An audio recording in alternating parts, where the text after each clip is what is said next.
Ismael profirió un grito roto al ver aquella nauseabunda escena. Delante de él, asomaba en una especie de grieta, había una anciana corpulenta y desnuda. Su cuerpo era aberrante, anormal, tenía una forma cilíndrica, como si fuera una enorme serpiente de carne. Buenas noches, diablura. Bienvenido a otro relato perturbador. Recuerden que este mes de octubre estaré subiendo relatos de terror exclusivamente de brujas y brujería. Espero disfrutes de esta siguiente historia.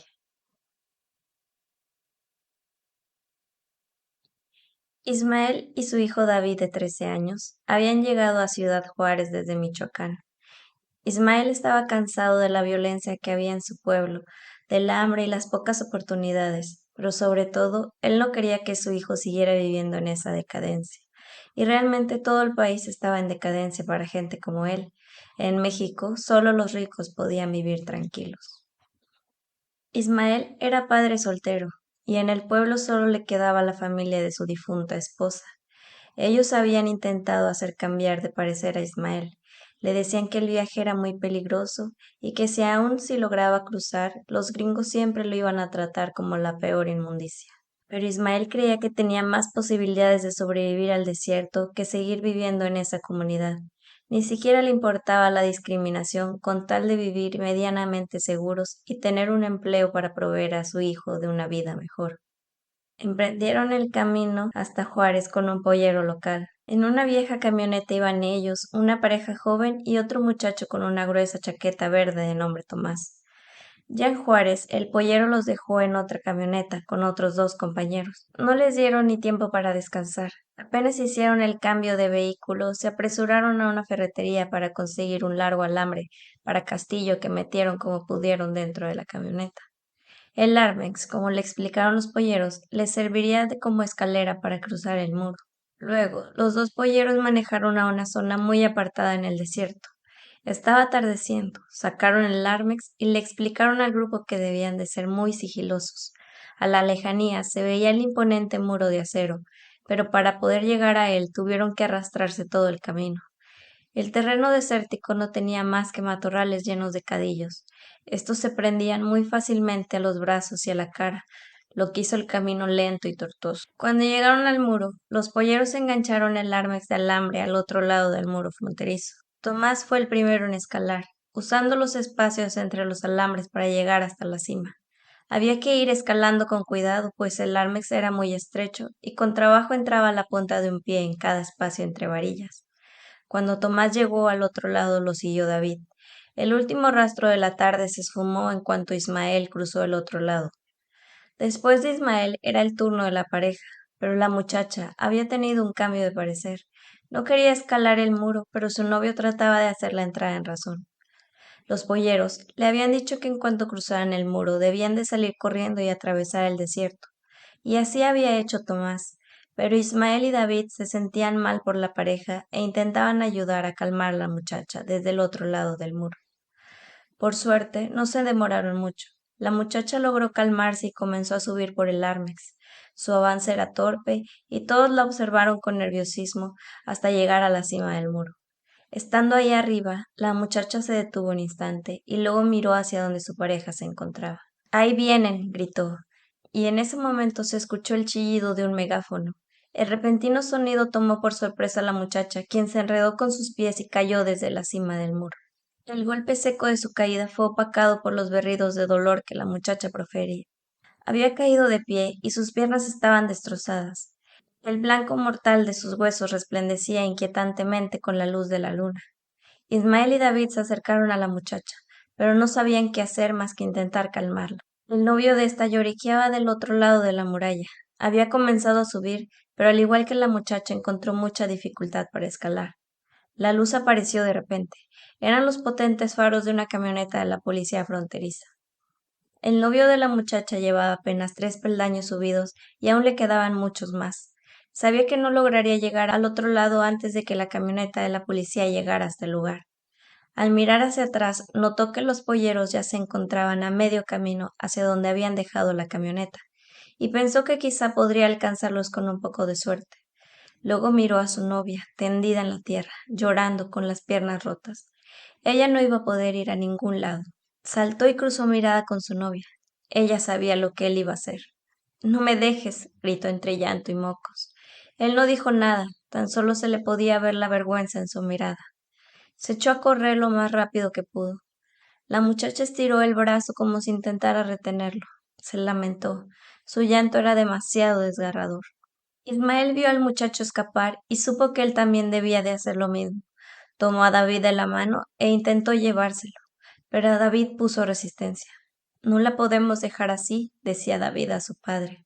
Ismael cargó a su hijo y corrió tan rápido como podía con él a cuestas. David lloraba y le pedía a su papá que ayudaran a la muchacha.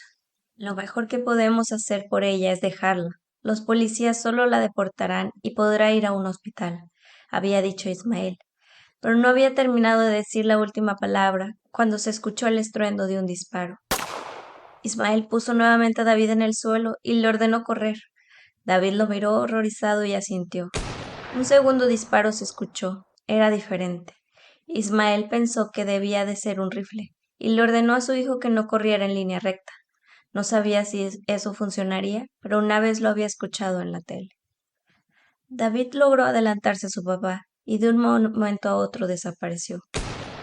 Hubo otro disparo e Ismael lanzó un grito de dolor al sentir cómo la bala lo impactaba. Cayó al suelo, pero inmediatamente comenzó a rodar. Caía por una zanja y en el fondo lo esperaba David. No te asustes, hijo.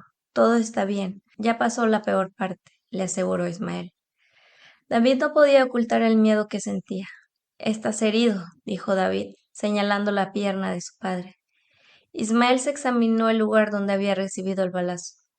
No es nada. La bala logró salir del otro lado, dijo Ismael mientras improvisaba un vendaje con un pedazo que arrancó de su camisa. Ismael se puso de pie como pudo y con ayuda de su hijo se pusieron nuevamente en movimiento. Su camino por el desierto estaba medianamente iluminado por la luz de la luna, pero cuando una nube la ocultaba, no podía ni verse entre ellos. Avanzaron por un par de horas. Caminaba en silencio, con mucha cautela debido al temor de ser encontrados por la policía fronteriza. Pero ellos no sabían que en aquel desierto encontrarían un peligro mucho más aterrador. El silencio solo fue interrumpido por un zumbido que cruzó el cielo. Ismael y David miraron instintivamente al cielo. Una inusual sombra cruzó la gorda luna. ¿Qué fue eso? Preguntó David a su padre. Ismael negó con la cabeza y le indicó al muchacho que reanudara la marcha. Más adelante, la piel se le heló al escuchar un horrible alarido. David pegó un brinco y detuvo su andar. Tengo miedo, papá, gimoteó David. Ismael tomó a su hijo de la mano y le aseguró que estarían bien. Más adelante, divisaron en el gris desierto un enorme arco de roca y pensaron que sería un buen escondite para tomar un descanso. Pero no fue hasta que estuvieron debajo del arco de piedra que notaron un misterioso bulto recostado contra la dura piedra. Papá, es Tomás, dijo David, quien fue el primero en notarlo. Ismael se adelantó para cerciorarse de que se tratara de Tomás. El cuerpo reclinado tenía la misma chaqueta verde que Tomás usaba, pero al acercarse un poco más, Ismael notó que el cuerpo no tenía cabeza.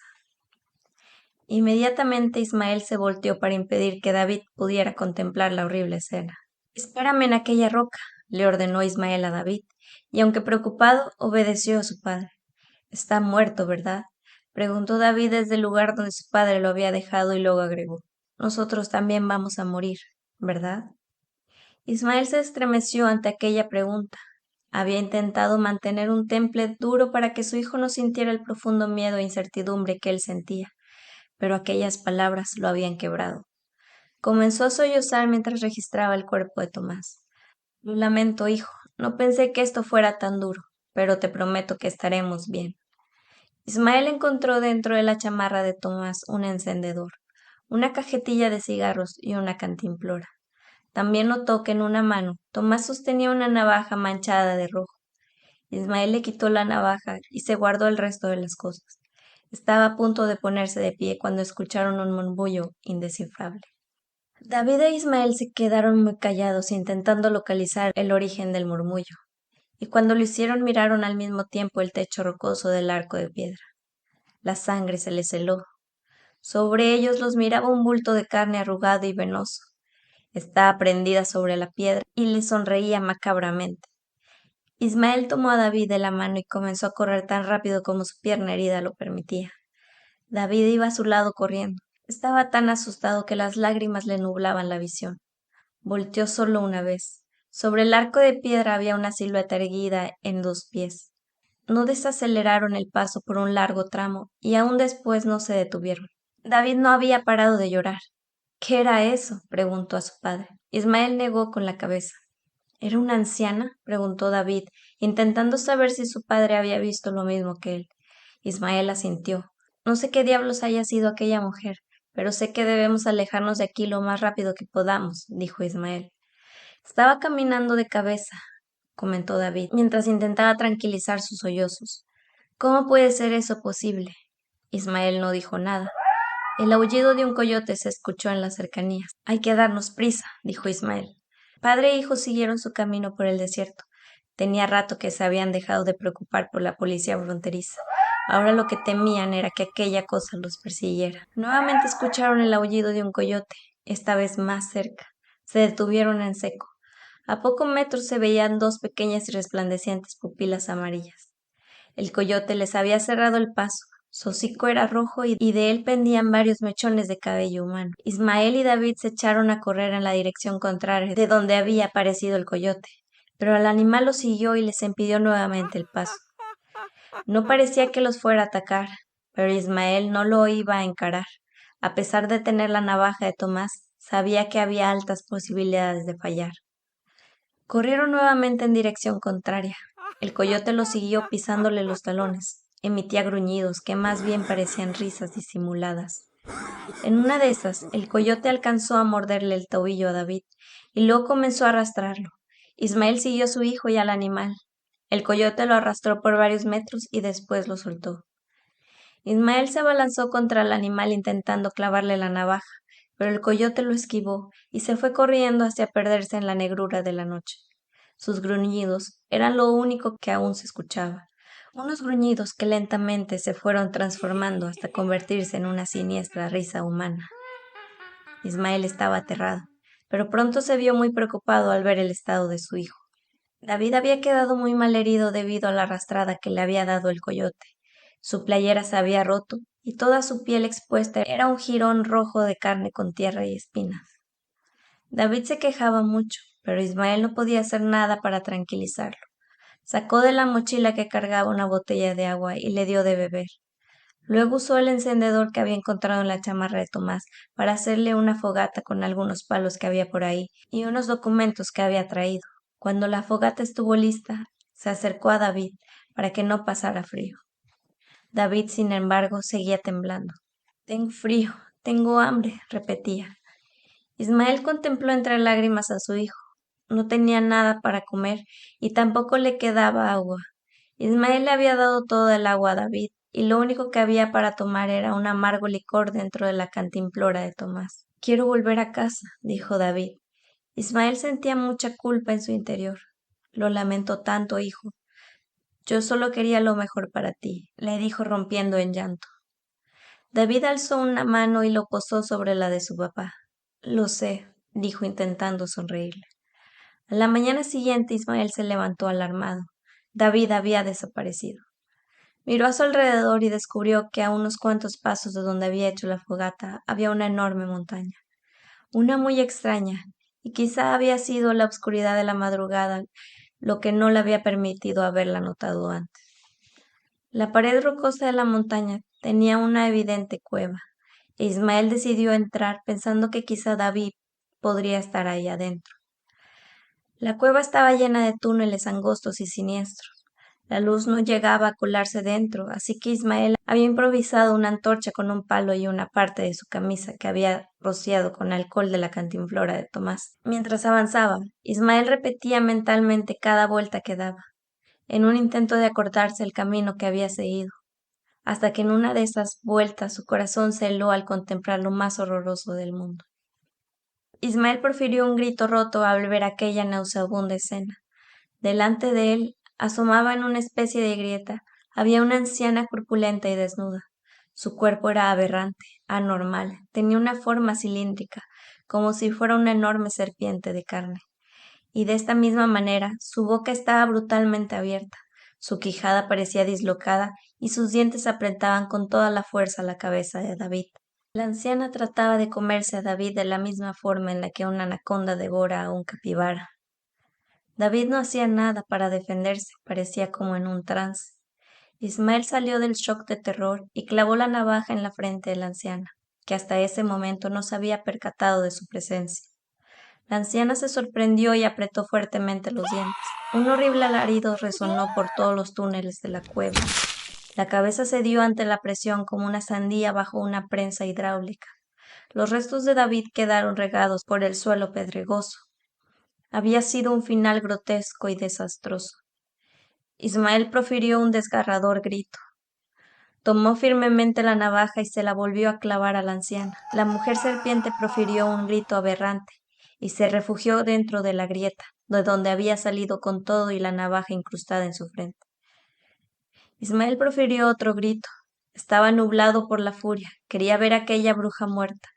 Comenzó a recorrer los pasillos de la cueva, caminando por los túneles, gritando maldiciones. Leyó estar horas o quizás días buscando a aquella bruja, pero nunca la encontró.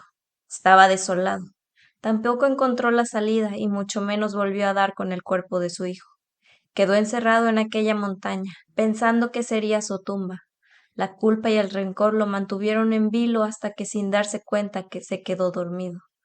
Al despertar descubrió que era de noche. Las estrellas brillaban en el cielo. La luna era una uña que le sonreía siniestramente. Seguía en medio del desierto. No estaba la montaña, no estaba David. Tan solo permanecían los recuerdos aterradores y dolorosos. Gracias por escuchar este relato hasta el final. Si quieres un saludo, escríbelo en los comentarios. Te deseo dulces pesadillas y te mando un beso muy espectral.